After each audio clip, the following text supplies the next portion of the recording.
चाहिए, गुड़ चाहिए, तो आप में से ही कई लोग खड़े हो जाएंगे, बोलो कितना चाहिए। मैं कोल्हापुर जाके आता हूं, गुड़ वाले से बात करके आता हूं, हमारा गुड़ जो है हमें सफेद नहीं चाहिए, हमें तो वो वाला गुड़ चाहिए जो काला का। कोई कहेगा मैं बिहार जाके आता हूं, गुड़ वाले से बात।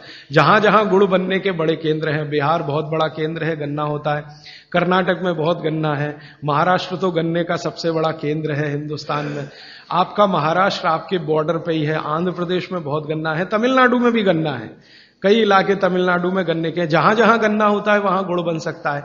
आप गुड़ बनाने वाले को बस संपर्क कर लीजिए कि देख भाई, तू इसमें वॉशिंग पाउडर मत डालना, तू इसमें वॉशिंग पाउडर मत डालना, लगे तो 2 रुपए किलो ज्यादा ले लेना। तो वो जो 2 रुपए किलो का लालच है वो ही उसको ईमानदार बना देगा। आप ले लो उससे। वो कहता है जी मेरा गुड़ 15 रुपए किलो, आपको मैं 17 रुपए किलो ले लूंगा, तुम इसमें ये जहर मत डालना। और वो 2 रुपए किलो आपने जो ज्यादा दिया वो जिंदगी के लिए कोई घटिया सौदा नहीं है, बहुत फायदे का सौदा है। तो गुड़ बनाने वाले इस देश में आज भी हजारों की, लाखों की संख्या में है, गांव गांव में है। आप उनसे संपर्क कर लीजिए और कोई एक गुड़ का केंद्र ही शुरू कर दीजिए। आपके आपस में सब लोगों को, जितने कम से कम 500-700 लोग यहां बैठे हैं, इतने घरों के लिए गुड़ आ सकता है, जरूरत के हिसाब से आपको उपलब्ध हो सकता है। तो ये मत कहिए कि मिलता नहीं, हर चीज इस देश में मिलती है, छोटे छोटे गांवों में भी उपलब्ध है। कुछ लोग गुड़ खाइए, कुछ लोग काकवी खाइए, माने जिसको राब कहते हैं।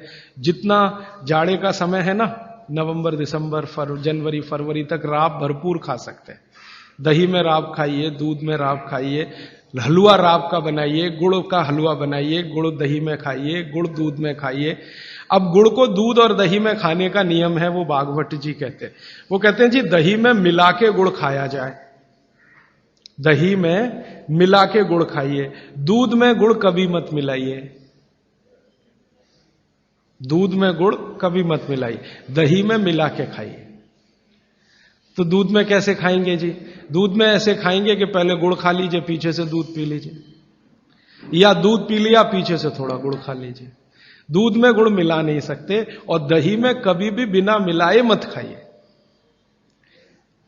आप में से कोई बिहार वाले हैं ना, तो वहां पर एक बहुत बढ़िया व्यंजन मिलता है, उसका नाम है दही चूड़ा। दही चूड़ा ही कहते हैं, चूड़ा। ये मिथिला में मैंने खाया और ऐसा अद्भुत है जो दुनिया में शायद कहीं ना हो। मिथिला में, मिथिला माने एक एरिया है बिहार का, करीब 8-10 जिले उसमें आते हैं। उन जिलों में जब भी आप जाएं तो मेहमान को वही परोस के लाते हैं। तो मैं भी मेहमान जैसा ही रहता हूं, तो मुझे हर घर में दही चूड़ा मिलता है। तो वो दही डाल के लाते हैं, ऊपर से गुड़ डाल के लाते हैं, दही के ऊपर गुड़ रहेगा। तो मैंने कई बार कहा कि अलग प्लेट में गुड़ ले आओ, तो वो कहते नहीं नहीं, आपको फिर खाना नहीं आता दही चूड़ा। तो पहले मुझे सच में नहीं मालूम था, अब जब ये मुझे पता चला बागभट्ट चिकित्सा का, तब मेरी अकल में आया कि वो सब बागभट्ट के चेले हैं, दही में गुड़ मिला के पहले से ही चिवड़ा पे रख के लाते हैं। तो दही में गुड़ मिला के ही खाइए। अगर आप दही खा रहे हैं तो गुड़ मिला के ही खाइए, तो दही के कई दोष जो आपके लिए अनुकूल नहीं है वो भी खत्म हो जाते हैं। और दूध में गुड़ कभी भी मत मिलाइए।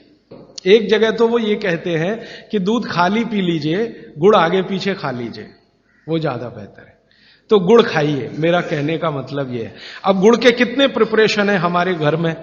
गुड़ का तिल का प्रिपरेशन एक है, तिल पट्टी कहते हैं, गजक, गजक। तो भरपूर गजक खाइए। क्यों खाइए जी? तिल है और गुड़ है, गुड़ में जो केमिकल है ऑर्गेनिक, तिल में लगभग वही सब है जो गुड़ में है। तिल भी क्षारीय है, गुड़ भी क्षारीय है, और दोनों क्षारीय चीजें खाएंगे तो पेट के अम्ल को बैलेंस करती रहेंगी। तो तिल गुड़ रोज खाइए, माने तिल की पट्टी बनाइए, गजक बनाइए, नहीं तो तिल का लड्डू बनाइए, गुड़ के साथ बनाइए। फिर इसी तरह से मूंगफली है, मूंगफली भी क्षारीय है और गुड़ भी क्षारीय है, तो मूंगफली और गुड़ मिला के वो पट्टी आती है, वो खाइए, बच्चों को खिलाइए। और आपके पास जो भी प्रिपरेशन है गुड़ तिल के, गुड़ मूंगफली के, वो सब बनाइए। और ये जो 3-4 महीने हैं, नवंबर, दिसंबर, जनवरी, फरवरी तक, भरपेट खाइए, भरपूर खाइए, क्योंकि इस समय आपके शरीर को इन्हीं की जरूरत है। तो कफ जिंदगी से बहुत दूर रहेगा। तिल खा रहे हैं, गुड़ खा रहे हैं, मूंगफली खा रहे हैं, कफ बढ़ने की बिल्कुल संभावना नहीं, तो जिंदगी में कफ के रोग आने की संभावना नहीं। अब जानते कफ का सबसे खराब रोग क्या है? मोटापा। मोटापा कम करना है तो भरपेट गुड़ खाइए, भरपेट तिल खाइए, भरपेट मूंगफली खाइए, मोटापा भी कम हो जाएगा। हाँ, आपको डर है ना, तिल खाएंगे जी उसमें से तेल है। तेल तो है तिल में, लेकिन वो HDL वाला, LDL वाला नहीं है, VLDL। ये मोटापा जो है ना, वो VLDL और LDL का चक्कर है। HDL जैसे ही बढ़ेगा, मोटापा अपने आप कम होगा, पेट अंदर ही जाएगा। आप में से कोई भी मेरे कहने पर 3 महीने एक एक्सपेरिमेंट कर लीजिए। तिल चबा चबा के खाइए, खाने के बाद 3 महीने के बाद वजन नापेंगे, 8-10 किलो कम मिलेगा, कम से कम इतना कम मिलेगा। खाना खाया, खाने के बाद आप सौंफ खाते हैं ना, सौंफ की जगह तिल खाइए, और काला खाया तो और ज्यादा वजन कम मिलेगा। काला तिल एक है सफेद, काले की गुणवत्ता सफेद से भी ज्यादा है।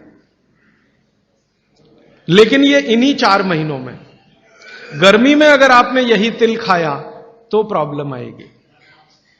भागवत जी कहते हैं कि तिल खाने का सबसे अच्छा समय वही है जो आज चल रहा है, ये फरवरी तक चलेगा। तो फरवरी तक, और कभी बहुत ज्यादा लिबरल हो तो होली के दिन तक वो कहते हैं तिल खाने का समय है। होली होते ही तिल कम करिए या खत्म करिए, फिर कुछ और चीज आएगी, वो क्या आएगी वो मैं बता दूं। लेकिन आप ये करके देख लीजिए, 4 चीजों को ज्यादा उपयोग आप करेंगे, वजन आपका कम होता जाएगा, पेट का अम्ल कम होता जाएगा, घुटनों के अंदर का जो कई बार कहते हैं ना डॉक्टर यूरिक एसिड जमा हो गया जी, यूरिक एसिड। यूरिक एसिड क्या है? अम्ल ही तो है। तो ये यूरिक एसिड आपको कम करना है, तो गांठ के सब जो माने जोड़ों के दर्द आपको कम करने हैं, तो इनके लिए ये सब चिकित्सा बताई है। तिल है, गुड़ है, और मैंने एक चीज बोली थी कि अगर आप जैन नहीं हैं तो शहद है। शहद में भागवत जी कहते हैं छोटी मधुमक्खी का शहद, बड़ी का नहीं। तो शहद लाएं तो उसको पूछ लीजिए। तो एक हिस्सा हो गया कफ का। अभी दूसरा पित्त का हिस्सा। पित्त का हिस्सा बहुत क्लियर है, एकदम स्ट्रेट फॉरवर्ड है कि घी ज्यादा खाएंगे पित्त आपका हमेशा सम रहेगा। और ज्यादा घी खाने का जो समय है वो बारिश के दिनों में और ये जो गर्मी के दिन होते हैं ना, उस समय घी ज्यादा खाइए ताकि पित्त को कंट्रोल करके रखे। और वात के लिए मैं पहले ही बता चुका हूं, शुद्ध पित्त। अभी ये जितनी बात है आप सोचो कितनी सरल है, बस हमें अपनी जीवन शैली में थोड़ा बदलाव करना है। जीवन शैली में बदलाव से पहले मन में संकल्प लेना है कि जी हम तो ऐसे ही चलेंगे, दुनिया जिधर जाए जाए हमें उससे मतलब नहीं, हम तो ऐसे चलेंगे। तो ये 3 चीजें अगर आपने देख ली तो बहुत अच्छा है। अब थोड़ा आगे चलें। अब और दूसरी चीजों पे मैं चलता हूं कि और कौन कौन सी चीजें हैं जो आपके आसपास हैं और आपके वात पित्त कफ तीनों को सम पे लाने में मदद कर सकती है। ये तीनों समभाग में रहें तो अच्छा होता है। और कौन कौन सी चीजें हैं? तो भागवत जी कहते हैं रसोई के बाहर जाने की जरूरत ही नहीं, सब वहीं है। भागवत जी ने एक सूत्र लिखा है, दुनिया का सबसे बड़ा औषधि केंद्र हमारा रसोई घर है। सबसे बड़ा औषधि केंद्र रसोई घर है। अब दुर्भाग्य से हम रसोई में जिनको मसाला कहते हैं ना, मसाला, वहां मसाला कुछ नहीं है, सब औषधि है। मसाले का और औषधि का अंतर मालूम है? ये मसाला तो शब्द ही भारत का नहीं है, पहले तो ये बता दूंगा। ये अरबिक शब्द है, फारसी से अरबी में आया, अरबी से हमारे घुस गया, हिंदी में और जगह जगह घुस गया।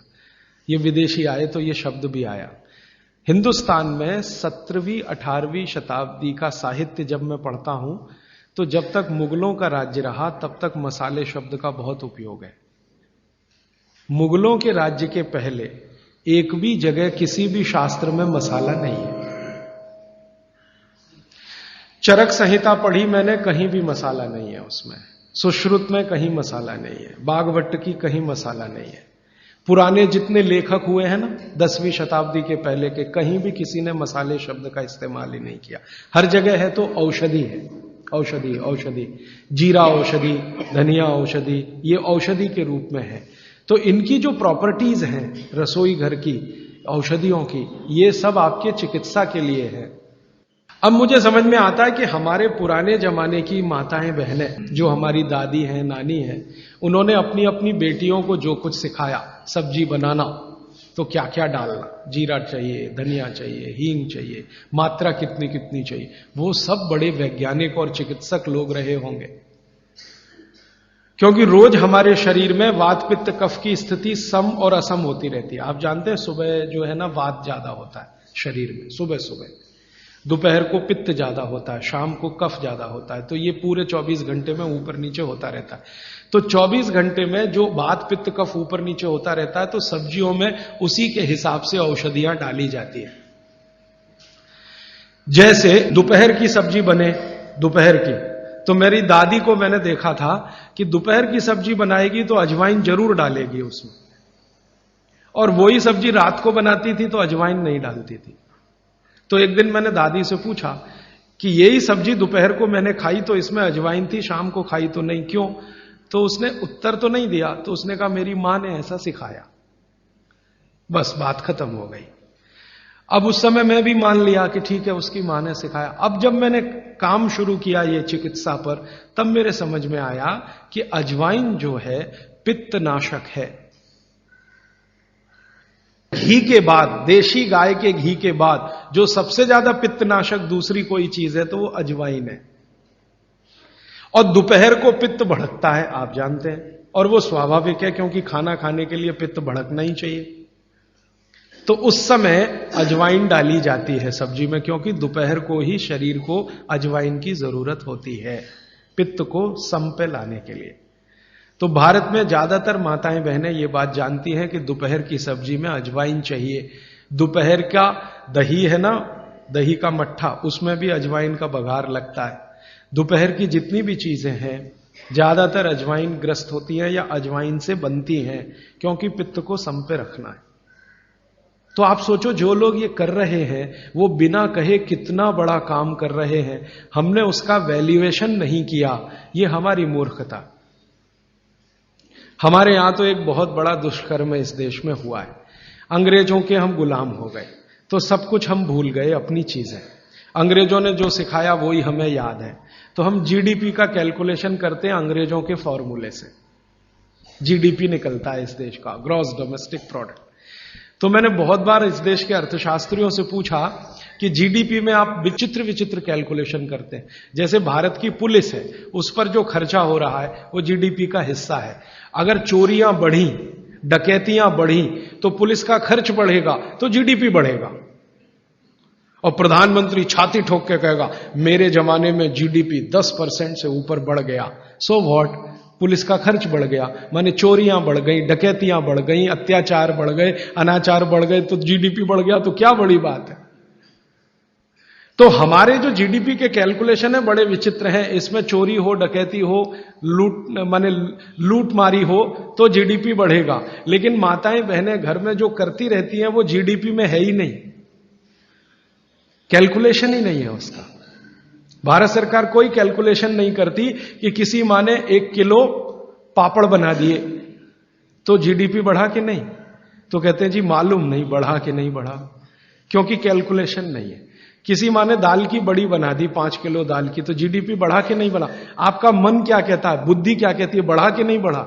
किसी ने बड़ी बना दी, किसी ने पापड़ बना दिए, किसी ने कुछ बना दिया, किसी ने गोंद के लड्डू बना दिए, किसी ने मावे का कुछ बना दिया, तो जीडीपी तो बढ़ ही रहा है, लेकिन हम कैलकुलेट नहीं कर रहे हैं उसको, क्योंकि अंग्रेजों के यहां महिलाओं का किया हुआ काम महत्व का नहीं माना जाता। अंग्रेजों के यहां ये जो अंग्रेज जात है ना दुनिया में, ये महिलाओं के किए हुए काम को काम ही नहीं मानती। आपको मालूम है 2000 साल यूरोप में महिलाओं को पुरुषों से हमेशा कम वेतन मिलता रहा, और आज भी है ये कई देशों में। वो मानते ही नहीं कि इनका कोई काम है। क्यों? वो महिलाओं में आत्मा नहीं मानते। हां, यूरोप का सबसे बड़ा दार्शनिक है प्लेटो, वो कहता है कि स्त्रियों में आत्मा ही नहीं होती, आत्मा सिर्फ पुरुषों में होती है। तो स्त्री जो करे वो बेकार है, पुरुष जो करे वही अच्छा है। तो उनके यहां से ये कैलकुलेशन हमारे यहां आ गया कि स्त्री कुछ भी करे तो काम ही का नहीं। तो अंग्रेजों का 200-250 साल जो राज चल गया उसमें हम सब के दिमाग खत्म हो गए, सोचना विचारना बंद हो गया, तो हमने भी वही मान लिया। मैं अब इसको बदलना चाहता हूं और मैं ये समझना चाहता हूं और समझाना चाहता हूं कि स्त्रियां जो कर रही हैं वो किसी डॉक्टर से कम नहीं है। बस अंतर इतना है कि डॉक्टर को आप फीस देकर उससे एडवाइस ले रहे हैं, हमारी दादी नानी फोकट में वही एडवाइस दे रही है, धनिया खाओ, जीरा खाओ और ये अजवाइन खाओ, आपके पेट की गैस खत्म हो जाएगी। और ये 3500 साल से वैसे का वैसा ही है, अजवाइन खाओ तो गैस खत्म होती ही है। कभी भी आप करके देख लो। आप में से किसी को भी बहुत गैस बनती हो, पेट में एसिडिटी की तकलीफ हो, आज से शुरू कर दो। आप खाना खाया तो उसमें ध्यान रखो अजवाइन ज्यादा रहे, दाल में, सब्जी में, वगैरह वगैरह। और अगर नहीं कर पा रहे हैं तो खाना खत्म करते ही थोड़ी अजवाइन खा लो। अजवाइन ज्यादा तकलीफ ना कर दे, उसका बैलेंस है काले नमक के साथ, तो थोड़ा अजवाइन और काला नमक मिला के हर खाने के बाद खा के देख लो।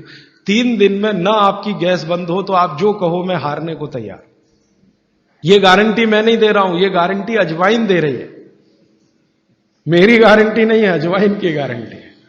तो वो कहते हैं भागवत जी कि पित्त को सम रखने के लिए हमारे रसोई में घी के बाद जो दूसरी चीज है वो है अजवाइन। अब तीसरी चीज पे आते हैं। पित्त को सम रखने के लिए अजवाइन के बाद जो तीसरी चीज अपने रसोई में है वो है जीरा। जीरा 2 तरह का है, एक सफेद और एक काला, है ना। काला जीरा सफेद से भी अच्छा है। आप एक नियम ध्यान रख लो, मैंने आपसे कल कहा था, जिस चीज का रंग जितना गहरा वो उतनी ही अच्छी, भगवान की बनाई हुई, मनुष्य की नहीं। मनुष्य ने तो पेंट भी बना दिया है, बहुत गहरे रंग का है। भगवान की बनाई हुई हर चीज में ये नियम आप देखना कि भगवान की प्रकृति की बनाई जो चीज जितने गहरे रंग की है उसकी क्वालिटी उतनी ही अच्छी है। तो जीरा 2 है, एक सफेद और एक काला। काला जीरा सबसे अच्छा, पित्त को खत्म करने के लिए, सम रखने के लिए। तो आपकी रसोई में एक हो गया घी, देशी गाय का, पित्त को खत्म करने। दूसरा हो गया अजवाइन, तीसरा हो गया जीरा, और एक चीज हींग। हींग तो आप सब समझते हैं ना, हींग। हींग भी भगवान की बनाई हुई है, आदमी ने नहीं बनाई। हींग के पहाड़ होते हैं, जैसे पत्थर के पहाड़ होते हैं ना, वैसे हींग के पहाड़ होते हैं। हींग वहीं से आती है। तो हींग है, जीरा है, अजवाइन है और देशी गाय का घी। अब इसके नीचे आता है धनिया। धनिया 2 तरह का है, एक सूखा और एक हरा। जब तक हरा उपलब्ध है आप खाइए, जब नहीं है तो सूखा खाइए, दोनों की क्वालिटी एक ही है। सूखे धनिये में कोई कमी नहीं आती। आपके मन में यह प्रश्न है ना, हरे पत्ते का धनिया में कुछ ज्यादा होगा, सूखे में कम, बिल्कुल नहीं है, दोनों में बराबर है। सूखने के बाद भी उसके गुणधर्म में कोई कमी नहीं। अब ऐसी पूरी लिस्ट है, मैंने तो आपको 5-7 बता दिया पित्त को कम करने के लिए क्या क्या। आपको पूरी लिस्ट है तो 108 है, 108 पित्त को खत्म करने के लिए रसोई में 108 चीजें हैं। वो पूरी लिस्ट देखनी है तो वो किताब है, आप ले लेना। एक स्वदेशी चिकित्सा किताब हमने बनाई है और एक बनाई है गंभीर रोगों की चिकित्सा, इसमें ये सूची है। और थोड़ी सी अष्टांग हृदयम के भाग 3 में भी है, भाग 2 में भी है, थोड़ी थोड़ी है। थोड़ा आगे बढ़े, कफ की सूची मैंने बताई आपको। कफ में सबसे अच्छी चीज है गुड़। गुड़ के बाद दूसरे नंबर पर है शहद। जैन है तो शहद मत खाइए, ये मेरी भी विनती है आपको, क्योंकि नहीं तो मैं पाप का भागीदार बनूंगा जो आपसे कहूं कि शहद खाओ, और मुझे तो मोक्ष में जाना है, तो पाप की गठरी क्यों ला दूं। तो आप जैन है तो बिल्कुल शहद मत खाइए। अजैन है माने जैन नहीं है, तो आप कोशिश करिए कम से कम खाएं, ना खाएं तो और भी अच्छा, क्योंकि अपने पास शहद का विकल्प है गुड़। जब गुड़ ना रहे तब सोचें। इसी तरह कफ को कम करने की और क्या चीज है अपने रसोई में। कफ को कम करने की दूसरी जो सबसे अच्छी चीज बताई भागवत जी ने वो है सौंठ। सौंठ, सौंठ का ही एक दूसरा रूप है अदरक। अदरक से अच्छी है सौंठ। कारण क्या है, अदरक जब सूख जाता है तभी सौंठ बनती है, और अदरक का सूखने के बाद गुण बढ़ जाता है। हां, ताजा अदरक है ना, उसका गुण जितना नहीं है, सूखे हुए अदरक माने सोंठ का गुण लगभग 100 गुना बढ़ता है। इसलिए सोंठ अदरक से हमेशा अच्छी है। तो कफ खत्म करने के लिए रसोई घर में एक हो गया गुड़, दूसरी हो सोंठ, सोंठ का ऑब्लिक अदरक। अब तीसरी चीज जो सबसे अच्छी, पान। पान माने पान का पत्ता, जो आप पान खाते हैं ना, पान, ये कफ दूर करने की सबसे उत्तम औषधि। लेकिन पान भी वही चक्कर आएगा। कौन सा पान? जो गहरे रंग का। हर चीज में ये नियम है, गहरे रंग का। गहरे रंग का आप उसको कहो जी देशी पान, तो देशी पान। गहरे रंग का पान जिसका रंग बहुत गहरा हरा, एकदम काला जैसा हो तो और भी अच्छा। ये पान कफ नाशक है, बहुत ही जबरदस्त चीज है ये पान। और पान और सोंठ का बेस्ट कॉम्बिनेशन है। पान खा रहे हैं तो सोंठ डाल के खा सकते हैं, अदरक डाल के खा सकते हैं। जैन है तो सोंठ खाइए, नहीं है तो अदरक खाइए। पान, अदरक, सोंठ और ऊपर से आया गुड़। गुड़ भी मिला के पान में खाया जा सकता है। वो आप डालते ना गुलकंद, गुलकंद, गुलकंद। गुलकंद माने क्या है? गुलाब के फूल, उसकी पंखुड़ियां, उसका तो रस या उसका कुछ प्रिपरेशन प्रोसेस से, ये भी सबसे ज्यादा कफ नाशक है। अब आप देखो, जो जो चीजें पान में पड़ रही हैं वो सब कफ नाशक है। पान बनाने वाले सब बाघभट्ट के चेले, बिना जाने ये काम कर रहे हैं। गुलकंद आपको पान में डाल के दे रहे हैं। सौंफ, सौंफ, सौंफ, ये भी कफ नाशक है, सौंफ। फिर उसके आगे मैं बता रहा हूं प्रायोरिटी से, सबसे अच्छा कफ नाशक गुड़, फिर उसके नीचे, फिर उसके नीचे। अब सौंफ के नीचे जिसका नंबर है वो है लौंग। लवंग कहिए, लौंग कहिए, और ऐसे ही ये सूची बढ़ाते जाएं तो इसमें करीब 100 चीजें हैं जो कफ नाशक हैं हमारे रसोई में। ठीक है, अब आ जाइए वात पर। वात पर मैंने सबसे अच्छी चीज बता दी है, तेल, शुद्ध तेल। शुद्ध तेल वात नाशक है। और अब जो दूसरी बात मैं कहने जा रहा हूं, इसको मैं संक्षेप में उपसंहार के रूप में कह रहा हूं कि जिन चीजों में भी पानी की मात्रा ज्यादा हो वो सभी वातनाशक हैं। जिन चीजों में भी पानी की मात्रा ज्यादा हो वो सभी वातनाशक है। जैसे दूध, आप जानते हैं दूध में तो सबसे ज्यादा पानी ही है ना।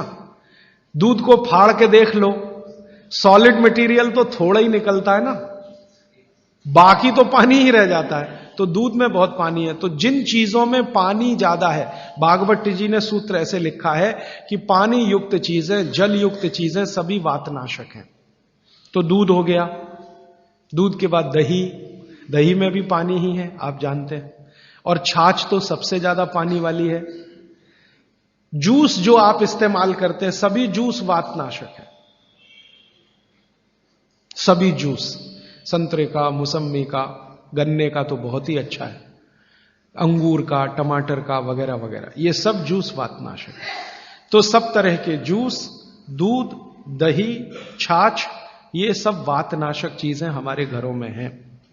अब आखिरी चीज भागवत जी कहते हैं कि वातनाशक, पित्तनाशक और कफनाशक ऐसी चीजें दुनिया में एक साथ मिले हैं, बहुत रेयर, बहुत रेयर।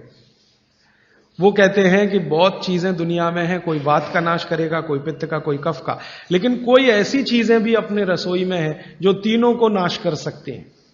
उनमें से नंबर 1 है आंवला। आंवला। फिर दूसरा है हरडे,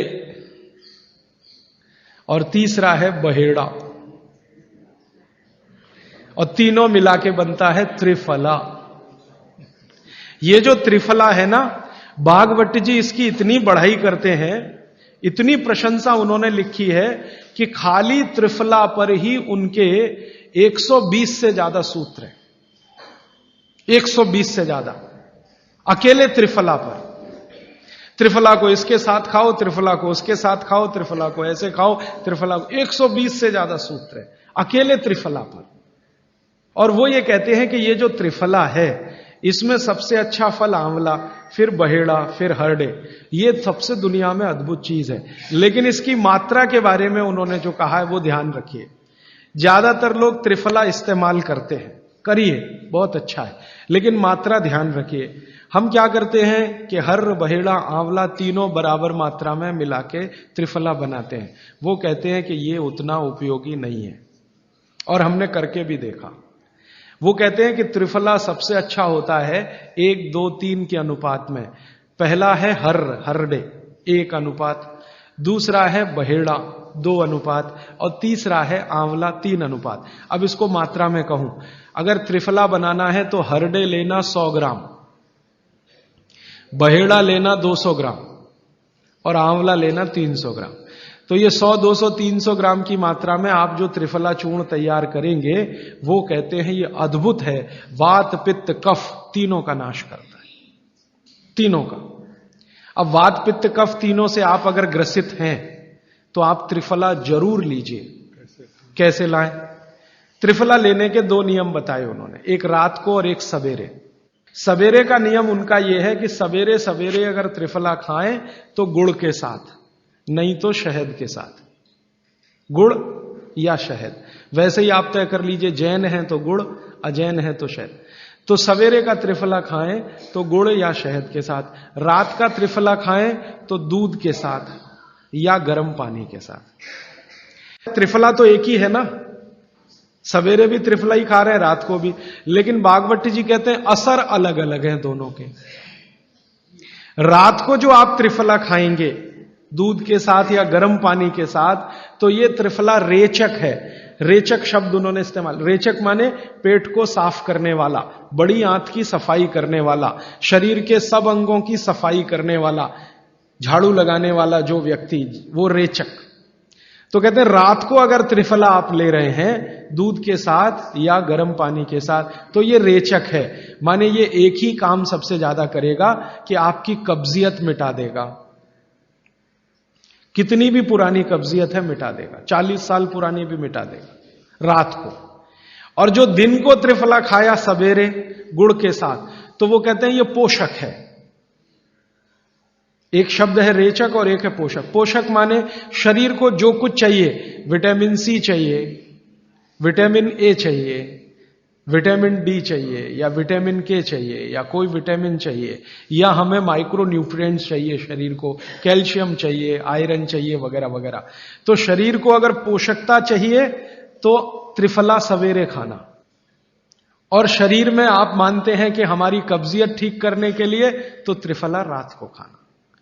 दोनों समय के त्रिफले में बिल्कुल अलग तरह के परिणाम आते हैं। तो जो कहें हम तो स्वस्थ हैं जी, तो सवेरे ही त्रिफला खाओ, स्वस्थ हैं तो। और जो कुछ बीमारियां हैं आपको, तो रात को खाओ, ठीक है। मात्रा ध्यान रखना, 1, 2, 3 सम मात्रा का त्रिफला बहुत रेयर केस में इस्तेमाल होता है। 1 या 2 ही बीमारी हैं। अभी मैंने एक जगह इस्तेमाल किया था, एक वैज्ञानिक हैं, भाभा एटॉमिक रिसर्च सेंटर में काम करते हैं, उनको एक बीमारी हुई रेडिएशन से। रेडिएशन आप जानते हैं सभी एटॉमिक सेंटर में। तो उनका पूरा शरीर सड़ गया, एकदम सड़ गया, जगह जगह घाव, जगह जगह, और उसमें से खून निकलता, मवाद निकलता। वो बेचारे इतने परेशान, इतने हैरान, कहां कहां जा जाके, अमेरिका, कनाडा, सब जगह, कुछ इलाज हुआ नहीं, कोई रिलीफ मिला नहीं। कपड़ा भी नहीं पहन सकते, ऐसी स्थिति थी, हमेशा नंगे बदन रहते थे। तो ऐसे ही किसी ने मुझे उनके बारे में बताया। बंबई तो मैं अक्सर जाता रहता हूं कि राजीव भाई एक ऐसे व्यक्ति हैं, तो मैं उनको गया था मिलने और देखने। तो मैंने देखा सच में हालत बहुत खराब थी। तब मैंने उनसे कहा कि आप बहुत परेशान हैं। हाँ बहुत परेशान है, दवा सब काम लेके देख ली, कुछ उपयोग होता नहीं। मैंने कहा मैं होम्योपैथी दूं? उन्होंने कहा होम्योपैथी मैं नहीं लेना चाहता। तो मैं पूछा चलो आप फिर एक काम करो, त्रिफला चूर्ण खाओ बस, और कुछ मत करो। तो उन्होंने त्रिफला चूर्ण शुरू किया। ये मैंने बताया 1, 2, 3 शुरू किया। 3-4 महीने में रिजल्ट बहुत थोड़ा आया, थोड़ा आया। फिर मैंने कहा मात्रा बदल के देखते हैं। फिर उनकी सम मात्रा की मैंने, बराबर जितनी मात्रा आंवला, बराबर उतनी मात्रा बहेड़ा, बराबर उतनी हरडे। अभी स्थिति यह है कि वो बिल्कुल ठीक है। 1-1.25 साल उनको हुआ त्रिफला खाते खाते, बिल्कुल ठीक है, और पहले से ज्यादा प्रफुल्लित है, पहले से ज्यादा एनर्जेटिक है। आप जानते हैं रेडिएशन का दुनिया में इलाज नहीं है। ये उदाहरण मैंने जानबूझ के दिया, ऐसे सैकड़ों उदाहरण है मेरे पास। रेडिएशन का दुनिया में इलाज नहीं है, लेकिन त्रिफला चूर्ण के पास उसका इलाज है। अगर यही त्रिफला चूर्ण अमेरिका में हुआ होता ना, यूरोप में हुआ होता, तो अब तक इस पर पेटेंट लेकर करोड़ों डॉलर कमाए होते उन्होंने। ये हमारे यहां प्रचंड मात्रा में है, हर घर में है, हर गांव में है, इसलिए हमें इसकी कीमत नहीं मालूम। मैं आपसे फिर कह रहा हूं, आपके सोचने का नजरिया बदल दीजिए। प्रकृति ने जो चीजें प्रचंड मात्रा में हमको दी हैं, वो उतनी ही कीमती हैं। वो प्रकृति की हमारे ऊपर कृपा है, जो हमारी जरूरत के हिसाब से दी है। आंवले का इतना उत्पादन इस देश में होता है, आप जानते हैं। बहेड़ा इतना मिलता है, हरडे इतना मिलता है, और लगभग फोकट की स्थिति में मिलता है। अब पता नहीं कौन कौन लोग उसी आंवले को 200-250 रुपए किलो च्यवनप्राश बना के बेच लेते हैं। ये जो च्यवनप्राश है ना, ये त्रिफला चूर्ण से कई कई गुना नीचा है। च्यवनप्राश पे जितना खर्चा कर रहे हैं, उससे बहुत कम खर्चे में आप त्रिफला खाइए, च्यवनप्राश से भी ज्यादा असर है। तो मेरी आपको आज के लिए ये आखिरी सूत्र थी कि आप अपने जीवन में वात पित्त कफ तीनों को सम रखना चाहते हैं, तो आंवला, हरडे, बहेड़ा, हरडे, बहेड़ा, आंवला, इन तीनों का उपयोग करना सीख लीजिए। घर में हमेशा इसको डब्बे में बना के पाउडर के रूप में रख लीजिए। अब आप कहेंगे इन तीनों को एक साथ खाएं, आप अकेला आंवला भी खा सकते हैं। आंवला तीनों दोष दूर करता है, वात पित्त कफ। हरडे तीनों दोष दूर करता है, वात पित्त कफ। और बहेड़ा तीनों दोष दूर करता है, वात पित्त कफ। इसलिए भागवत जी कहते हैं सर्वोत्तम फल यही है, आंवला, हरडे, बहेड़ा। दूसरे फलों से कई गुने ज्यादा ताकतवर यही फल है, आंवला, हरडे, बहेड़ा। अब आपको आखिरी एक छोटी सी बात कह दूं कि आप में से किसी को भी यह तकलीफ है कि आपके शरीर में मेद बढ़ा हुआ है, मेद माने मांस बढ़ा हुआ है, बहुत लोग परेशान है, मोटापा, मोटापा, मेद माने कफ बढ़ा हुआ है, सीधी सी बात। तो आप त्रिफला खाइए। कब खाना है? आपको रात को नहीं खाना है, सवेरे खाना है। जिनको भी मांस बढ़ा है शरीर पर, मेद बढ़ा है, उनको अगर छाटना है, इसको कम करना है, तो त्रिफला सवेरे खाना, आंवला सवेरे खाना। आप त्रिफला नहीं खा सकते तो आंवला ही खा लीजिए। 4 आंवले, 3 आंवले रोज खा लीजिए। आंवले को मुरब्बा बना के खा लीजिए, मुरब्बा को और आंवले का अचार बना के खा लीजिए, आंवले की चटनी बना के खा लीजिए, जैसे भी है आंवला खा लीजिए। 3 से 4 आंवला जितना होता है, ये पेट में जाते रहे तो साल भर में आप देखोगे आप पहले से ज्यादा स्लिम और ट्रिम हो जाएंगे। और आंवले के बारे में आज के जो वैज्ञानिक कह रहे हैं, आज के, वो कहते हैं कि दुनिया का सबसे अच्छा एंटीऑक्सीडेंटल फल कोई है तो वो यही है। एंटीऑक्सीडेंट माने जो ऑक्सीडेशन की क्रिया को कम करे, और शरीर में हमेशा ऑक्सीडेशन चलता है। ऑक्सीडेशन में उम्र कम होती है, शरीर के हर अंग का क्षय होता है। तो अगर उम्र बढ़ानी है और अंगों का क्षय बचाना है, तो आंवले से अच्छी कोई चीज नहीं। दैनिक जीवन में, भोजन में इसको जरूर धारण करिए। भागवत जी कहते हैं कि जब त्रिफला खाएं, आंवले के बारे में तो वो कुछ नहीं कहते, वो कहते हैं साल भर खाओ, 2 साल खाओ, रोज खाओ, कोई दिक्कत। त्रिफला खाएं तो 3 महीने लगातार खाने के बाद थोड़े दिन छोड़ देना। 3 महीने 90 दिन खा के थोड़े दिन छोड़ देना, माने 15-20 दिन छोड़ देना, फिर अगले 3 महीने खा लेना, फिर 15-20 दिन छोड़ देना, फिर 3 महीने खा लेना। क्यों कर लेना ऐसा? वो कहते हैं कि ये छोड़ना जरूरी है बीच में, नहीं तो शरीर को आदत लग जाती है, और वो आपने अगर छोड़ा नहीं तो आपको कुछ दुष्परिणाम भी दे सकता है। लगातार अगर त्रिफला खाया तो कई दिन ऐसा लगेगा कमजोरी आ गई, अगर बीच में छोड़ा नहीं तो। छोड़ के खाना। अब किसी व्यक्ति के लिए ये छोड़ने का समय है वो 3 महीने से थोड़ा पहले भी हो सकता है, ज्यादा भी हो सकता है, इसलिए मैंने बीच का बताया। 3-3 महीने करके छोड़ छोड़ के खाना। अब आज के लिए सूत्र इतना ही, आगे प्रश्न। जी, मात्रा कितनी? मात्रा में बता देता हूं। जिनको वजन कम करना है, वजन कम करने के लिए त्रिफला या आंवले का उपयोग करना है, तो आंवला 3 से 4 और त्रिफला हमेशा बड़ा टी स्पून, एक तो छोटी चम्मच होती है, एक थोड़ी बड़ी चम्मच, तो 1 चम्मच, हाँ, गुड़ के साथ सुबह, नहीं तो शहद के साथ। और जिनको रेचक के रूप में उपयोग करना, पेट साफ करने के लिए, आंतों की सफाई करने के लिए, वो रात को खाएं। रात को भी आंवला लगभग 1 चम्मच, लेकिन छोटी चम्मच। कैसे खाना है, गुड़ के साथ कैसे मिलाएं? आंवले का चूर्ण आपके पास है, थोड़ा गुड़ ले लो, चूर्ण और गुड़ को ऐसे हाथ से मसल दो, वो लड्डू जैसा हो जाएगा, गुड़ उसको अपने में समा लेगा, फिर गुड़ खा लो। पीछे से थोड़ा दूध पी लो। मैंने आपको कहा था कि भागवत जी कहते हैं कि दूध एक ही चीज के साथ पिया जा सकता है, वो है आंवला। क्या कहते हैं बहेड़ा को? तानी। आप ऐसा करिएगा, ये प्रदीप भाई की दुकान पे चले जाइएगा, वो आपको शक्ल से दिखा देंगे, या कल यहां मंगवा के थोड़ा रख दीजिए पहचान करने के लिए कि हर क्या है, बहेड़ा क्या है, आंवला तो आप सब पहचान जी। हरड़ा को कड़का बोलते हैं, हरड़ा को कड़का, बहेड़ा को तानिकाय, बहेड़ा को तानिकाय, आंवला को पाल नेल्लिकाय, आंवला को पाल नेल्लिकाय या नेल्लिकाय सीधे कर दीजिए, ये तीनों नाम है। ये प्रदीप भाई ने एक सवाल पूछा है कि अगर हम वजन कम करने के लिए या मांस कम करने के लिए खाना चाहते हैं तो 2 बार खा सकते हैं? बिल्कुल नहीं, एक ही बार के लिए नियम है। सुबह ही सुबह आपके लिए सबसे अच्छा है। जो बाजार में त्रिफला चूर्ण मिलता है वो खा सकते हैं? मेरी आपको एक विनती है, बाजार का त्रिफला चूर्ण लाने से अच्छा है बाजार से आंवला लाना, बहेड़ा लाना, हरडे लाना, कूट पीस के अपने घर में बनाना। क्योंकि बाजार में कई बार बहुत सारी चीजें हैं जो कॉमर्शलाइज हो चुकी हैं और उनके असर अगर कम हुए तो आप भागवत को गाली देंगे। इसलिए रॉ मटेरियल लाके घर में तैयार करना, कूट पीस के।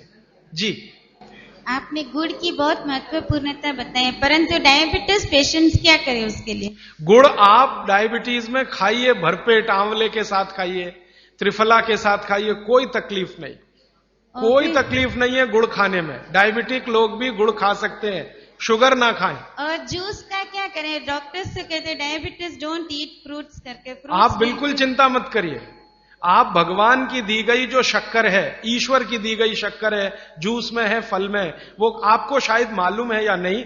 शक्कर जो है ना, शुगर, इसके कई रूप हैं। एक है ग्लूकोज, एक है सुक्रोज, एक है फ्रक्टोज। तो ये जो फल वगैरह की शक्कर है, ये फ्रक्टोज फॉर्म की ज्यादा होती है और ये आसानी से डाइजेस्ट होती है। गुड़ की भी उसी कैटेगरी में आती है।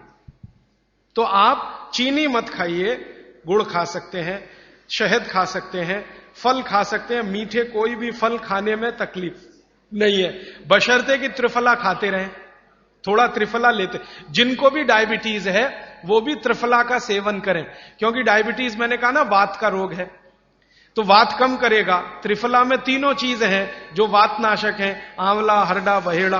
त्रिफला आपने कहा लेना है रात को और सुबह कब लेना? जैसे खाने के पहले, खाने के बाद? रात को तो आप लें, पेट साफ करना हो, कॉन्स्टिपेशन दूर करना हो। देखिए, मैं अब थोड़ा बता ही दूं, बवासीर अगर किसी को है, ठीक करने के लिए त्रिफला लेना चाहते हैं तो रात को लें। मूढ़ व्याध, पाइल्स जिसको आप कहते हैं, हेमोरॉइड्स, वो जब भी ठीक करने के लिए त्रिफला लें तो रात को लें। बगंदर, ये ठीक करने के लिए त्रिफला लें तो रात को लें। माने मेरे कहने का है, पेट से जुड़ी बीमारियां ठीक करने के लिए त्रिफला उपयोग करना है तो रात को। चम्मच एक छोटी, दूध के साथ या गर्म पानी के साथ। और अगर आपको मांस कम करना है, कफ नाशक बीमारियां, कफ से जुड़ी हुई बीमारियां, तो सुबह खाने के बाद लेंगे, रात को, और सवेरे लेंगे खाने के पहले। खाने के ही नहीं, नाश्ते के भी पहले 40 मिनट, नाश्ता करने से 40 मिनट पहले। जी, आपने बताया कि त्रिफला 1, 2, 3 के अनुपात में बनावे हैं, तो आपने जो मुंबई वाली बात करी, तो मुंबई वाले भाई साहब को पहले आपने 1, 2, 3 के अनुपात वाला ये त्रिफला दिया, वो जब बराबर काम नहीं किया तो फिर आपने समकालीन दिया और वो बिल्कुल ठीक हो गए। तो ये क्या प्रोसेस हुआ? हाँ, ये सवाल थोड़ा टेक्निकल है। इसमें हुआ क्या कि जब आंवले में हरडा, बहेड़ा और आंवले को 1, 2, 3 के अनुपात में हम रखते हैं तो आंवला ज्यादा है। आप निश्चित रूप से देखें, 3 मात्रा है, आंवला ज्यादा है। आंवला माने विटामिन सी का भंडार, आंवला माने कैल्शियम का भंडार, आंवला माने ये, आंवला माने वो। तो अब जब बीमारी उनको रेडिएशन की थी तो ऑलरेडी उनके शरीर का विटामिन सी बढ़ा हुआ है, क्योंकि रेडिएशन से वो एक्स्ट्रा होता है। तो हमने देखा आंवला अगर मात्रा उनके साथ है तो वो काम नहीं कर पा रहा है इतना, जब 3 मात्रा का है, क्योंकि जो चीज पहले से बढ़ी है वो और बढ़ाएगा। तो फिर हमने इसको कम कर दिया, हरडे और बहेड़ा को बढ़ा दिया, तो सम हुआ, तो रिजल्ट तुरंत आ गया। तो ये रेडिएशन जैसे गंभीर बीमारियों में, कैंसर जैसे गंभीर बीमारियों में इस तरह का उपयोग होता है आंवला, हरडे, बहेड़े का बराबर मात्रा में। लेकिन बाकी जो साधारण बीमारियां हैं उनमें 1, 2, 3 ही रहता है, क्योंकि आपको कई जगह कैल्शियम की जरूरत है, विटामिन सी की भी। जितने लोग मोटे हैं उतना शरीर में विटामिन सी कम, जितने लोग मोटे हैं उतना कैल्शियम कम। तो कैल्शियम कम है, विटामिन सी कम है, तो मैं आपसे कहूंगा ही कि आंवला 3 मात्रा में लो तो वो बढ़े, तो बाकी चीजें कम हो। तो ये चक्कर है, ये थोड़ा टेक्निकल प्रोसेस है, आप लेकिन समझ जाएं, सरल भाषा में मैंने कोशिश की है बताने की। जी। In 1992, I went to Rajasthan. I studied Jainism. I have been following. I was 120 kg with top to bottom all diseases. Today, I am standing without any disease. I am 66. I am following 100% Swamiji's. I don't take idli, chapati or sugar. Particularly white sugar is nothing but carbon. Nothing but carbon. Carbon, charcoal koi खाएगा. The same way, the refined oil, nothing but again carbon. Asphalt, road ke डालेगा ना, tar, that is.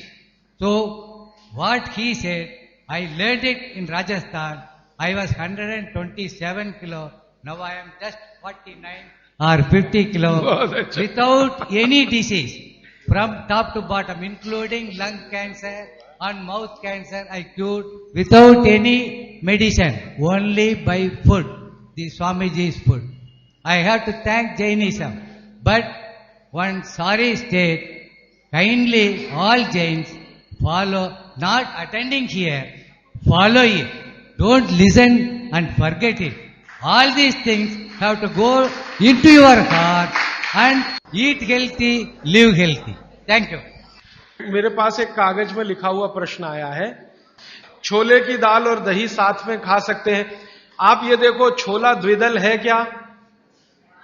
है तो नहीं।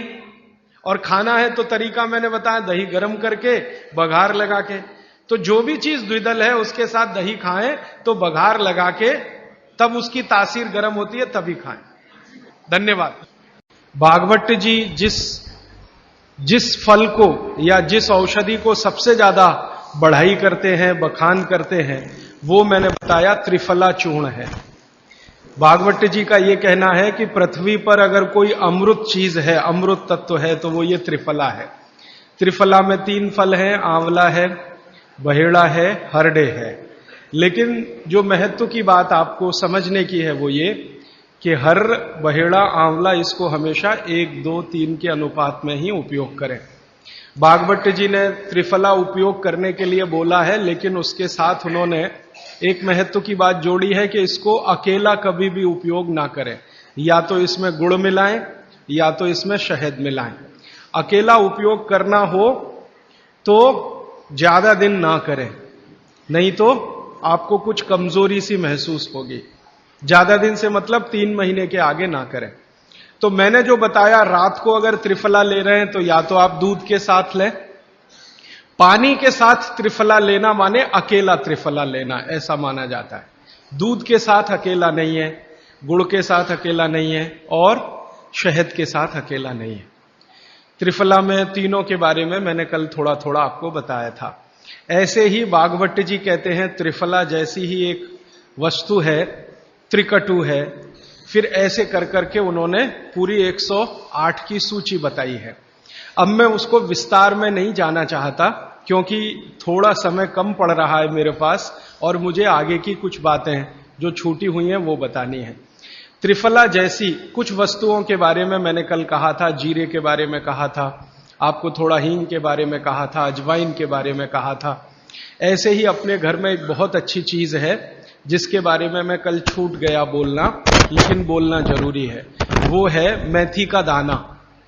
भागवत जी कहते हैं कि अपने रसोई में आंवला, हरडे, बहेड़ा, इन तीनों के बाद कोई अच्छी चीज है तो अजवाइन, फिर उसके बाद बोला तो जीरा, फिर उसके बाद बोला तो हींग, और उसके बाद फिर वो बोलते हैं सबसे अच्छी चीज है मेथी का दाना। इस मेथी के दाने के बारे में इसकी जो विशेषता है मेथी की, ये वात नाशक है और कफ नाशक है। वात और कफ, दो बीमारियों को जड़ से खत्म करने की शक्ति इस मेथी में है।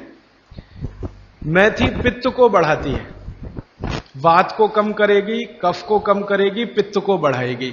इसका मतलब यह हुआ कि मेथी उपयोग अगर आप करते हैं तो वात की बीमारियां खत्म हो जाएंगी पूरी तरह से, और कफ की बीमारियां खत्म हो जाएंगी पूरी तरह से। पित्त की बीमारियां बढ़ सकती हैं क्योंकि मेथी पित्त को बढ़ाती है। तो जिन लोगों को पित्त की बीमारी पहले से है उनके लिए विनती है कि वो मेथी का उपयोग ना करें।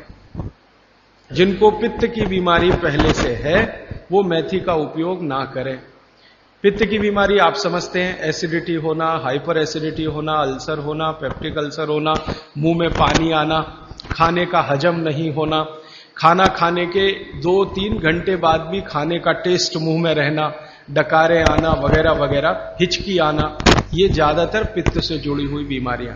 तो मेथी के लिए भागवत जी कहते हैं कि पित्त के रोगी छोड़कर वात और कफ के रोगी इसको भरपूर मात्रा में ले सकते हैं।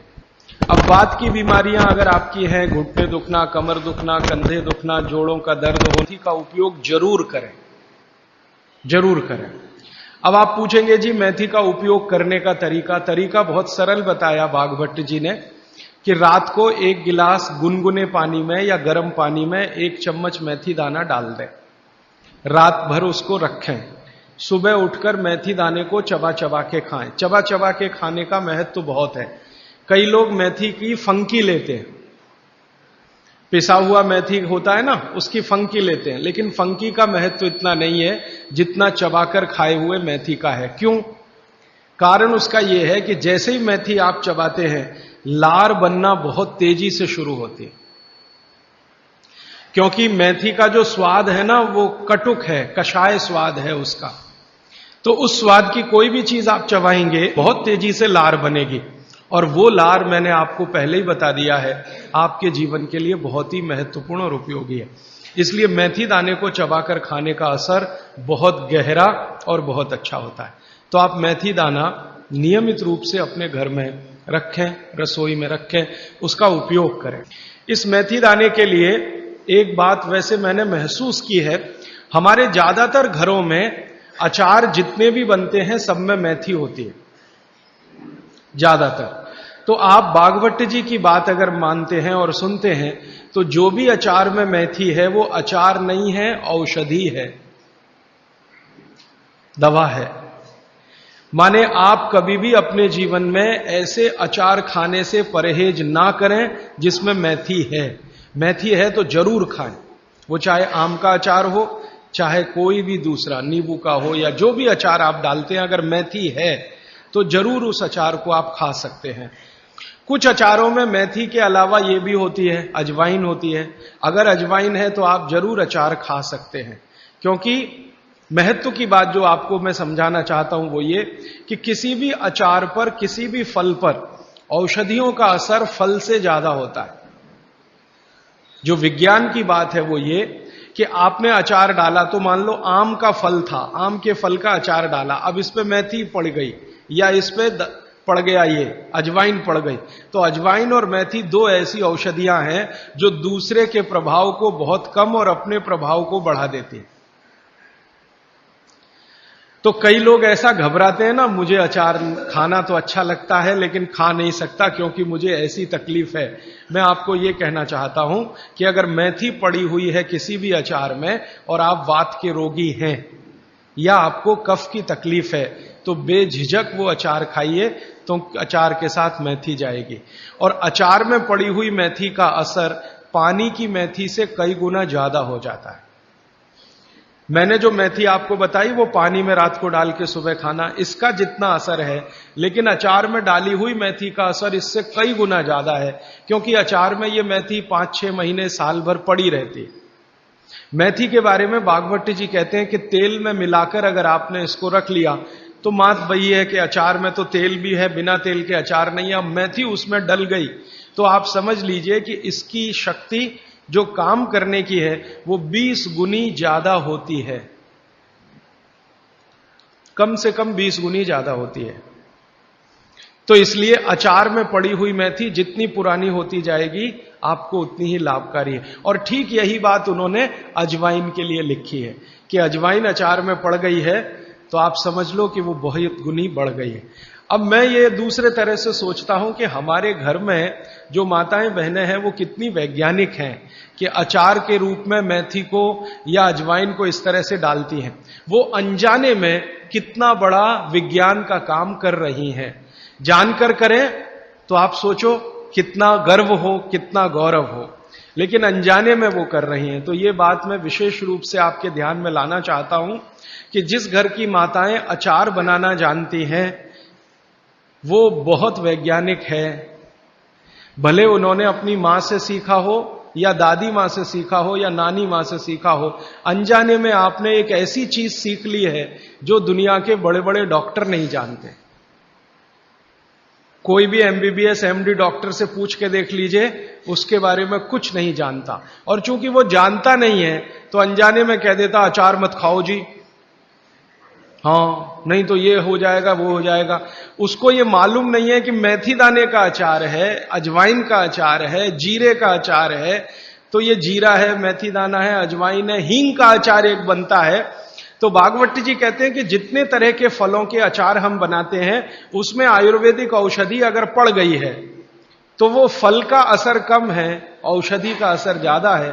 और आयुर्वेद की औषधियों को कुछ विशेष कॉम्बिनेशन में तेल के साथ अगर आप उपयोग कर रहे हैं तो असर सबसे ज्यादा है।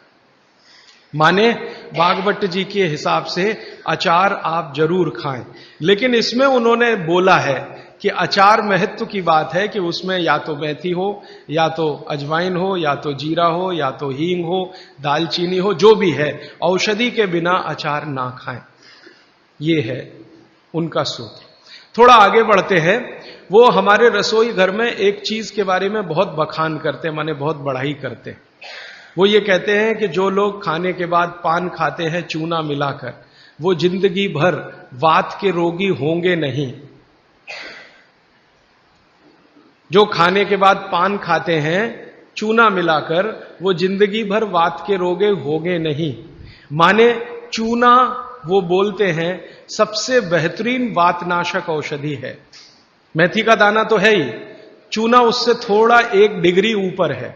मेथी दाने से चूना सबसे अच्छी वातनाशक औषधि है। चूने के बारे में भागवत जी का बहुत रिसर्च है, बहुत रिसर्च है। और वो ये कहते हैं कि ये भगवान की दी हुई प्रचंड मात्रा में अद्भुत ऐसी चीज है जो आपके वात के सब रोगों को दूर करेगी। माने घुटने दुखते हैं, कमर दुखती है, कंधा दुखता है, चूना खाइए। फिर वो कहते हैं कि इतना ही नहीं, शरीर में कैल्शियम जो है ना, कैल्शियम ये एक घटक है, माइक्रो न्यूट्रिएंट इसको कह सकते हैं अंग्रेजी में, सूक्ष्म पोषक तत्व है। ये कैल्शियम के बारे में जो गंभीर बात है आज के विज्ञान के हिसाब से जो मैं कहना चाहता हूं, भागवत जी ने तो 3500 साल पहले कह दिया, आज का विज्ञान उसको प्रूव कर रहा है, कंफर्म कर रहा है। वो ये कि कैल्शियम की कमी अगर शरीर को है तो आपको 20 नहीं 85 बीमारियां आएंगी। कैल्शियम की कमी अगर है शरीर को तो 85 बीमारियां आएंगी। क्या क्या आ सकता है? हर तरह का दर्द आपको होगा, हर तरह का, मांसपेशियों का दर्द, हड्डियों का दर्द, सब तरह का। हड्डियों की जितनी विकृतियां हैं वो सब कैल्शियम की कमी से आएंगे। हड्डियों के जितने रोग हैं वो सब कैल्शियम की कमी से आएंगे। फिर वो कहते हैं कि रक्त के बहुत सारे रोग कैल्शियम की कमी से आते हैं, रक्त के रोग, खून की बीमारियां। फिर वो कहते हैं कि बहुत सारे कफ के रोग कैल्शियम की कमी से आते हैं। तो कैल्शियम कम नहीं होने देना चाहिए।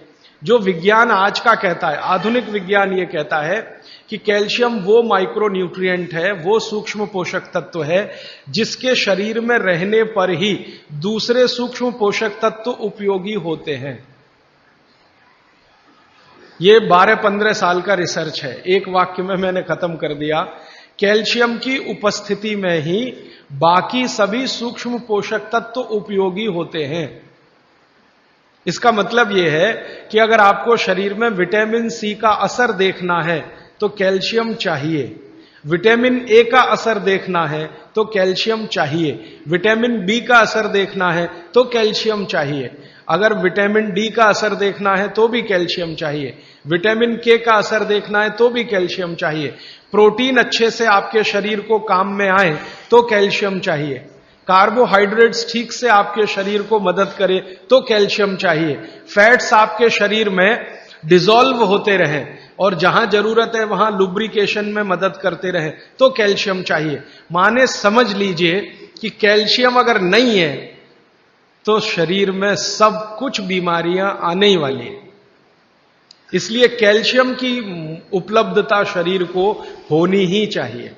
अब इसके बारे में बागवट जी कहते हैं, आधुनिक विज्ञान ने अभी प्रूव किया, बागवट जी पहले ही कह गए कि हमारे शरीर की 40 वर्ष की उम्र तक, 40 से 45 वर्ष की उम्र तक जो कुछ भी हम खा रहे हैं इसी में से हमको कैल्शियम मिलता रहता है। सबसे ज्यादा कैल्शियम आप जानते हैं दूध में है, दूध, फिर दूध के बाद दही, दही के बाद मट्ठा, मट्ठे के बाद मक्खन, मक्खन के बाद घी, इन सब में भरपूर कैल्शियम है। फिर आपने खाया संतरा, मौसम्मी, नारंगी, अंगूर, द्राक्ष, जो भी खट्टे फल, आम वगैरह वगैरह, सब में कैल्शियम भरपूर मात्रा में है। फिर सबसे ज्यादा कैल्शियम फलों में माना जाता केले में है। केला भरपूर खाना चाहिए क्योंकि कैल्शियम का सबसे बड़ा भंडार है और आसानी से हजम होता है।